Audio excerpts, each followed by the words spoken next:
How do you stay whole when everything around you keeps asking you to shrink? Well, let me tell you what I mean. I've been away from this channel for some time, partly because I hit a wall a lot of creative people hit.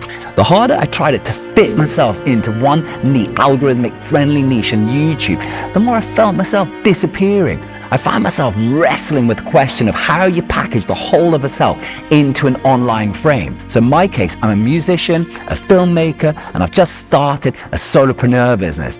And like a lot of us, I'm also grappling with AI and the broader state of society. So in this video, I want to do two things. First, give you an honest account of why building an audience nearly hollowed me out and what I'm doing differently now that's actually working.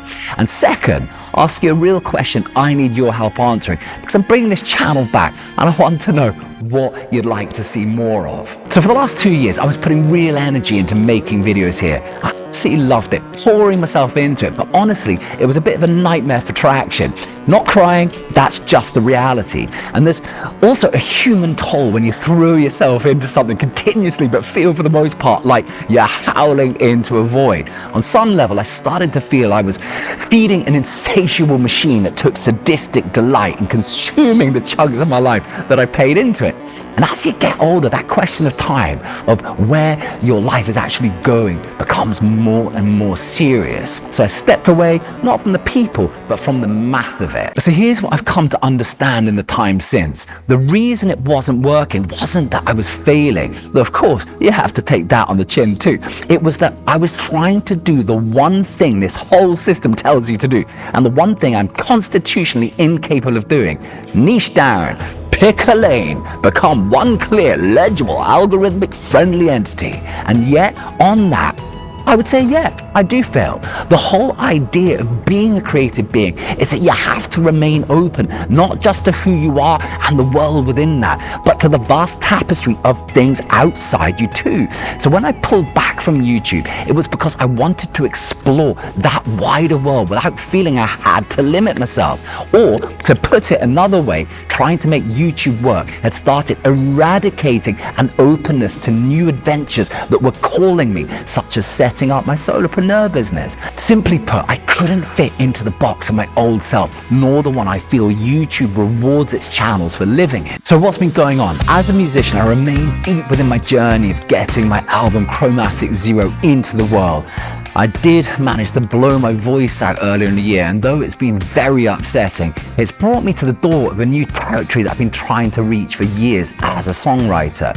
On the filmmaking side, I've been walking back my freelance work as I pivot deeper into the solopreneur side. Taking a break for the first time in 13 years has been very nourishing though, and a reminder that contrary to our obsession with grinding, a good old-fashioned break can revitalize your love for a hand that you've overplayed. On the solopreneur front, I launched my first tool for creatives just this month, and I've been so happy, not just with how the release has gone, but with the extraordinary breadth of new skills I've had to learn to bring a product to market. So if you'd like to check out the Substack Workstation, you can try it for free. I'll leave a link below, and let me know if you'd like me to do a deeper dive into what it's all about. In a nutshell, solving this incredible tension between how we make art and promote creative life is at the heart of this product suite that I'm trying to slowly build out. But underneath all of this, I'm someone wrestling with the bigger questions: philosophy, meaning, how on earth you live an honest creative life inside the noise of AI and algorithms and a culture that never stops accelerating. These aren't separate channels of a personal brand. They're one life, my life, and I suspect yours doesn't fit into a single box either. And yet the world keeps telling us that this wholeness is a liability, that range is a problem, that we should cut everything away except the one piece that performs. But what if that's the lie? What if the niching down that's sold to all of us as strategy is actually a kind of self-erasure?